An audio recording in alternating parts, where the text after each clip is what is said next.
What is going on, everybody? Long time no talk. Welcome into a fall edition of the Rubber Match. I promised that I'd be back one more time before the season happened, and this is the week that we are back. We've got a loaded show for you on a brand new episode of the Rubber Match. A lot to talk about, but it's mainly a recap episode. Arkansas baseball and softball just finished up their fall slate. Baseball went 2-0 over this past weekend against DBU, and Little Rock softball also went out and played Oklahoma State. Had a pretty good weekend there, then returned home and beat Crowder College by not that many, or actually a lot. It was a lot more than not that many. Either way, we're going to have some fun today on the Rubber Match. As always, we are joined by a special guest, as you can read below me. That is going to be none other than Hogville.net's own Dudley Dawson. He'll stop by. We have a great conversation in regards to pretty much everything. We recap, we go over all that you want to know, all that you're going to want to hear about the Arkansas baseball and softball team. I know what you're thinking if you're sitting at home. Man, Evan, why are we doing this? It's the middle of October. Well, baseball and softball season doesn't sleep. We're going to have some fun. We have a great time. And I know one of the other things you're thinking of, where are all my graphics? Where's our housekeeping stuff? That's all currently in construction. We're going to be redoing all of that. So we'll have a brand new look on the Rubber Match come this February. I'm going to be really excited to bring that to you, show you what we've got going on. It's going to be a lot of fun. It's going to be a lot of different. I can promise you this 2026 season of the Rubber Match is going to be something that you have not seen before and you cannot find anywhere else in Arkansas local media. It's going to be a lot of fun. I cannot wait to show you guys what I've got planned for you. It'll be some things that are the same and some things that are completely different, and maybe some new faces now and then that'll pop in and talk with me all season long. So that's going to be really exciting. Can't wait to get all of that stuff to you. So that's just a little tease for right now.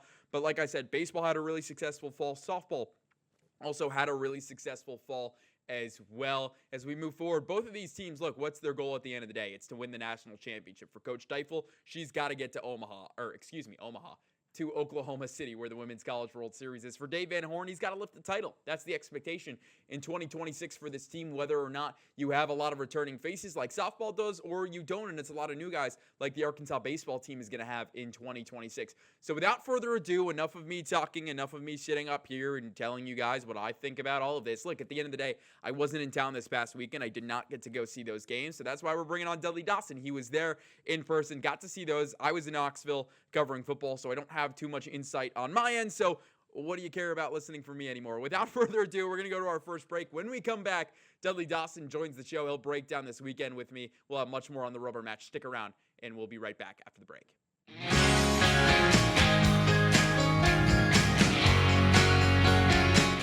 Welcome back into the show. Like I promised, the one, the only Dudley Dawson here to recap fall baseball. Dudley, you hopped on Pictorial Show this past weekend. That's already posted on our website. You gave your overall thoughts. Let's hear them again. Now that you've had a couple days to kind of take in what you saw from Dave Van Horn's team, what did you think about baseball and how they looked in those two games this past weekend against Little Rock and DBU?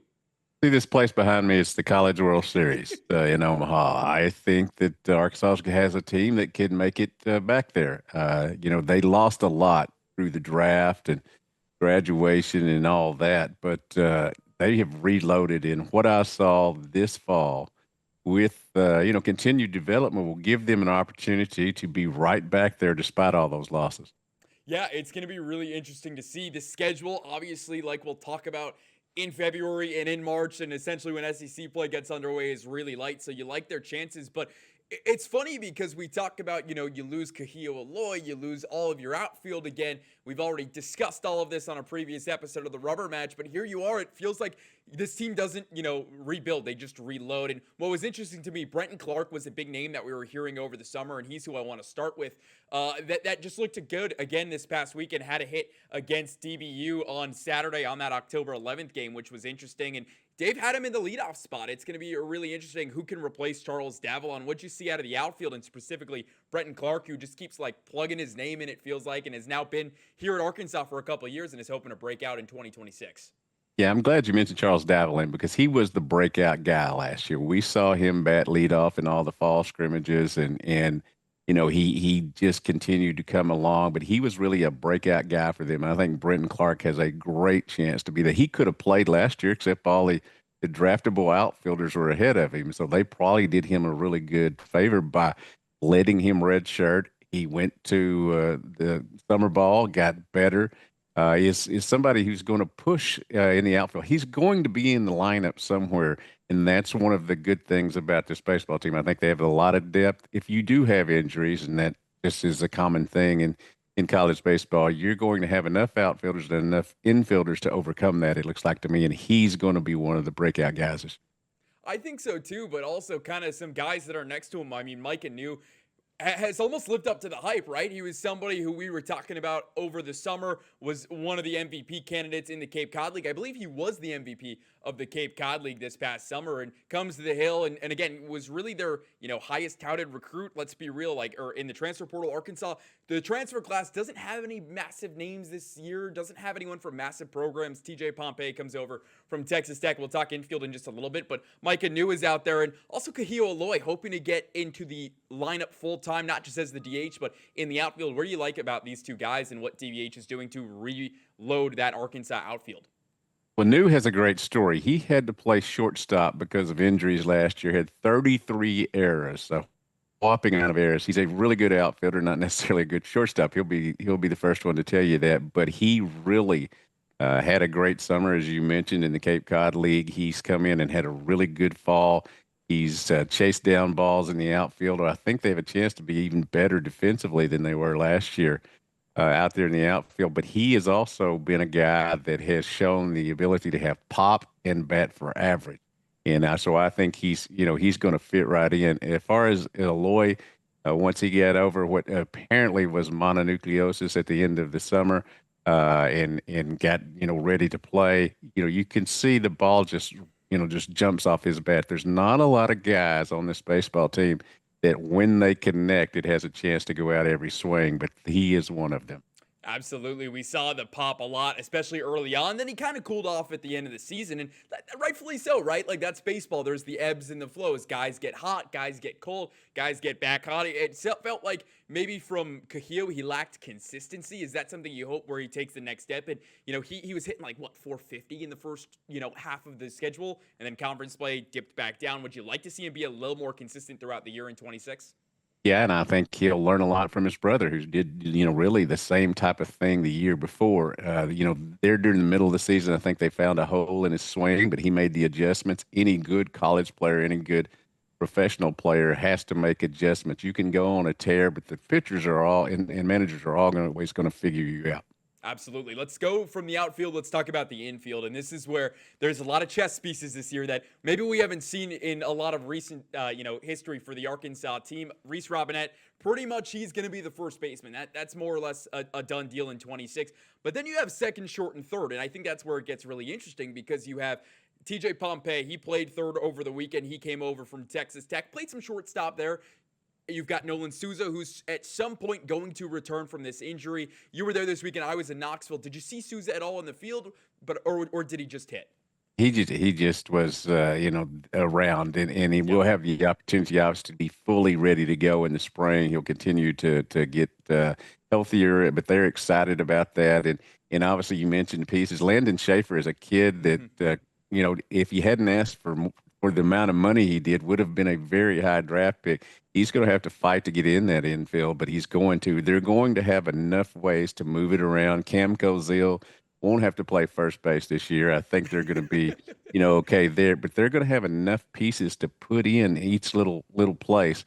And I think that that's going to be a big deal. Don't know where they're going to place them, but those first scrimmages in January and February are going to be a big tone setter as to who's going to play where. Carson Brombaugh also saw some time at short, but I'm curious, let's fill that puzzle out right now. What do you like in the Arkansas infield with third base and shortstop? You're going to assume it's Kojal/Souza at second base, but where do you see kind of those 4 or 5 other guys playing short or third? Well, TJ Pompey showed toward the late end of the fall that he has got to be in the lineup, that he has that measure of power, speed, and defensive ability. He made some really good plays in the 2 games that they had this weekend, just picking it very clean. He's got to be at shortstop or third base. Brumbaugh is a true freshman, another one of these guys that had the money ask that he didn't get. He's real good friends with Carson Wiggins. Hopefully he'll get back and be able to pitch this year. But it's just a lot of good pieces, and it's whoever hits is going to play. Yeah, you saw that last year, the production from Iredale, as well as Vahiva Aloy, obviously Golden Spikes winner. You can say as much as you want about those two. They were a really solid third base shortstop combination. We've talked about all the hitting. I mean, the last thing I guess we could talk about is the guy behind the plate, Ryder Helfrich. Got a little bit injured in that first game, so Arkansas didn't put They him kept back in. saying he got hit in a sensitive area. I think we all know what that was, but luckily it wasn't too bad. He's going to be able to come back and have a fantastic year. I think he's a Golden Spikes Award type candidate and possibly winner. We don't speculate anything. No, screw it. We speculate stuff here on the Rubber Match. Probably wasn't wearing a cup. Probably got hit in the wrong area. And, at that point, to your exact point, look, Ryder Helfrich, there is no hiding who he is, what he can do. We saw him really break out towards the end of last year and was Arkansas's best player in the postseason. Absolutely, I agree with you. He's going to be, by far and away one of those Golden Spikes nominees. I think he'll end up getting nominated at the end of the year, be in the top three. I think I said that a month and a half ago when we did this. I'll say it again, and I'll say it again in February. That's how high I am on Ryder Helfrich. But his backup's kind of what's interesting, right? Because now you have to start thinking of the future, because you got to assume you're going to lose him for 2027. What'd you see early on in the backup catchers from some of the guys that replaced Helfrich over the weekend? Well, one of the other things on Helfrich, I think that needs to be mentioned is not only does he have great catching ability and has the ability to hit, but he's become their best base runner. He may not be the fastest guy, but he's sort of like Paul Goldschmidt. He played for Arizona, St. Louis, and New York this last year. He has a great ability to run the bases, get from first and third, steal bases. So I think that's going to be. You mentioned the catching. Arson Willis, some other guys that have had the opportunity to Brenton Kleiman was another one. Yes, that may be the one area that I look at and say somebody's going to have to step forward. There was a lot of people running and stealing bases in the scrimmages. Right, Helfrich could shut them down, but you're going to have somebody. He can't catch every inning. Yeah, definitely not. There's way too many innings to catch in a normal baseball season when you're playing 3 to 4 games every weekend. Let's talk about the guy that's going to be throwing Ryder Helfrich the ball, the pitching staff. Obviously, Gabe Gackel. We haven't seen him at all in this fall. Kind of shut down for the fall, not really doing anything. What other pitchers caught your eye? Because to me, one of the names that I'm most excited about is somebody we've been talking about for years. It's Hunter Dietz. Finally feels like he's going to be healthy. Knock on whatever wood that you have around you. I'll knock on my forehead. But it just feels like he could be the key piece in this Arkansas bullpen and this Arkansas pitching staff that really gets them back to where they were last year and maybe even better. Whether it's at the start of the game, at the end of the game, or somewhere in the middle, like a Kevin Kopps type guy who can cover multiple innings, he's got to be part of a big part of this pitching staff this year. A lot of us, and I know he's tired of us putting oft injured in front of his name, but that's the case. He has been here for 2 years, hasn't thrown in a lot of games. And when he has thrown, there's been situations where he's given up a few hits or he's gotten hurt. He touched 99 on the radar when last weekend and has been doing that consistently during the fall. He'll give you up a home run every once in a while, but he has a variety of pitches that I think that are going to be so important for him. It's one thing to throw 99, but if you can have somebody sitting on 99, you can drop a hammer on him, which I think he's shown the ability to do. Yeah. I think he's just got a chance to be an outstanding guy, as well as the well-rested Gabe Gackel.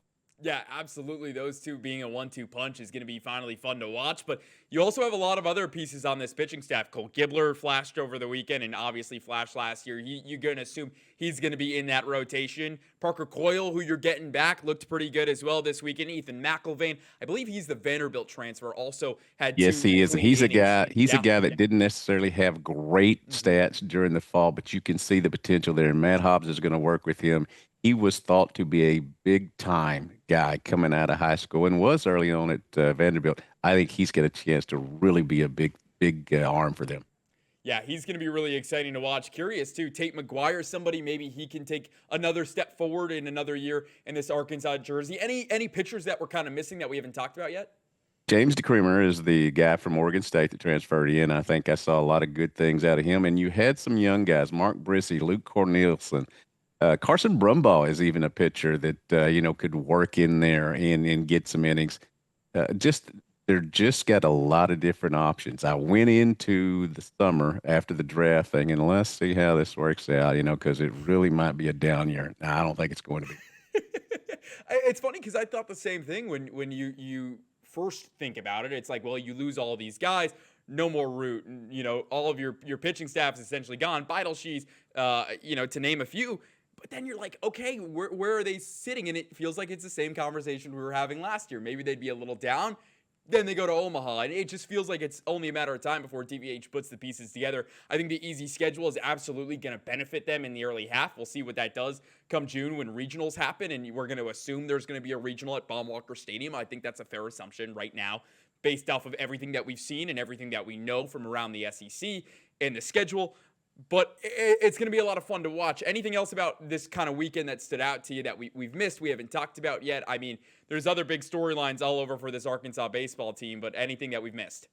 I think the best thing that they did this fall was play these last two games and put themselves in situations not seeing your teammate, but seeing other situations. And one of those being down 3-0 and exploding for 5 runs in the seventh inning.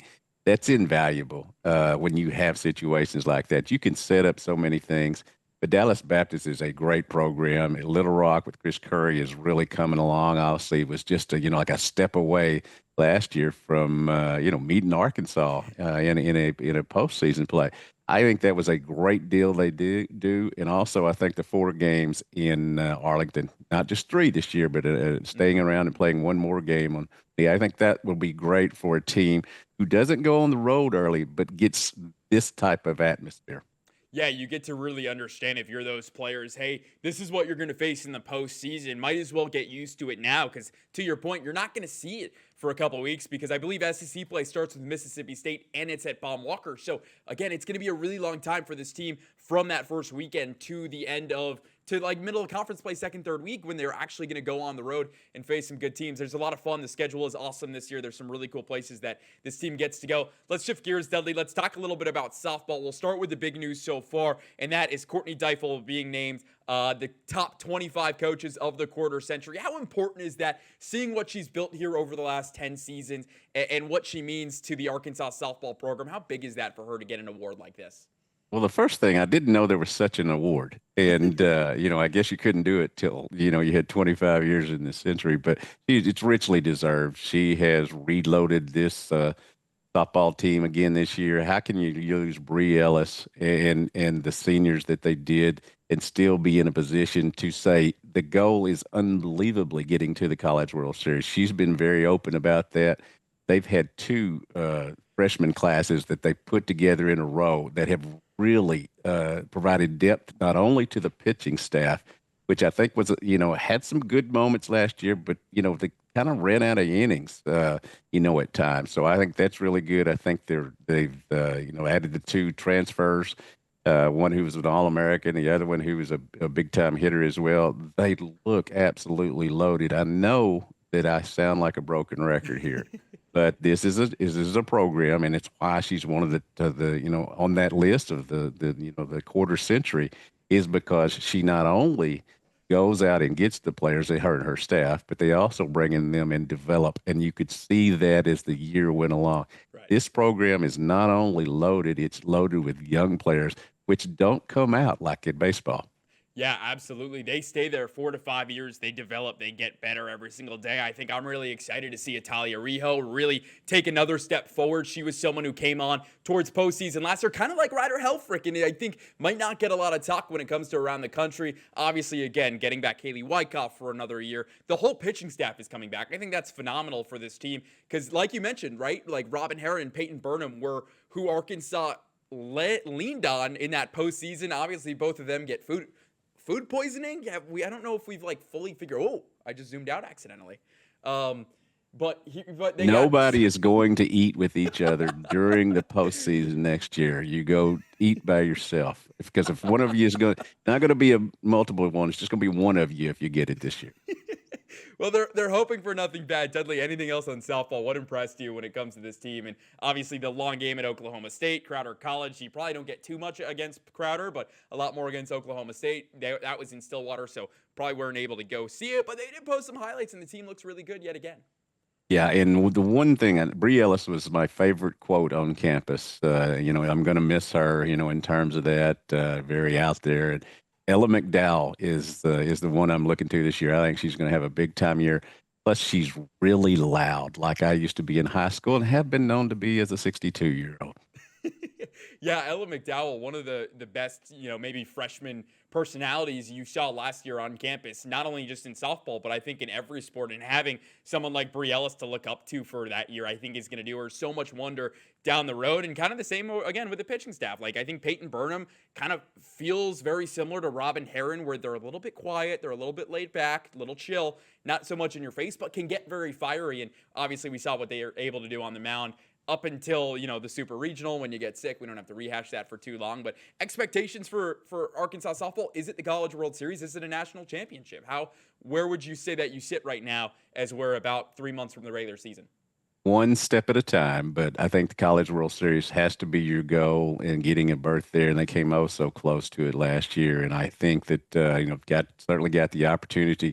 We talk about this with baseball. Just one more thing Dave Van Horn has left is to get the national championship. Right now, Coach Dykes has a couple of things. Get into that College World Series, give yourself a chance. And as we know, we've been watching Texas Tech and others last year, it's right there. You're right there on the edge. And I think that's they've got a wonderful opportunity.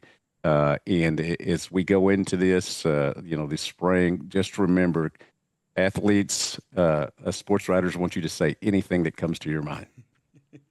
Absolutely, Dudley. Anything else before we let you go? Now, looking forward to both seasons. I'm gonna get a knee. I'm getting a knee replaced, but I'll be back. I'll be day to day early on, but I'll be back and ready to go and covering it for Big Trail Nation, Hogville, and looking forward to the season.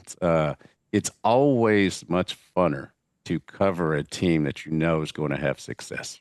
Yeah, and at least we could say, unlike another program that everyone's in the midst of covering right now, these two teams are going to be pretty dang good come the end of the year. All right, a big thank you to Dudley, as always, for joining us. That's going to do it for this segment. Dudley, thank you again. We'll wrap up on the rubber match on the other side of the break. Stick around. We'll be right back.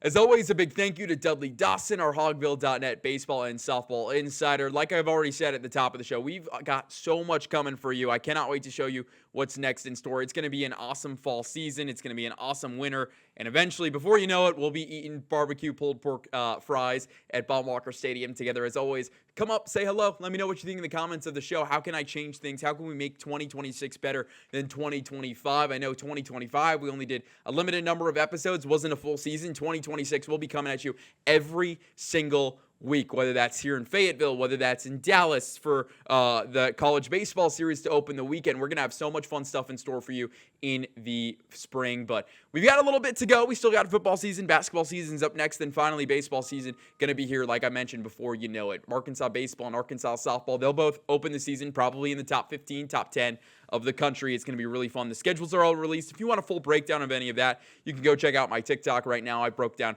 all the Arkansas baseball and softball schedules, so go check it out. Go let me know what you think in the comments below. What can I do better? What can we do better? What do you guys want to see this baseball season? This show isn't about me. It's about everybody at home who takes 20 minutes a day and listens to me rant with friends about baseball for some reason. I don't know why. You guys don't have anything better to do, but I thank you for taking time and listening to me and what I've got to say. But as always, that's going to do it for this fall edition of the Rubber Match. I'll see you guys real soon in February.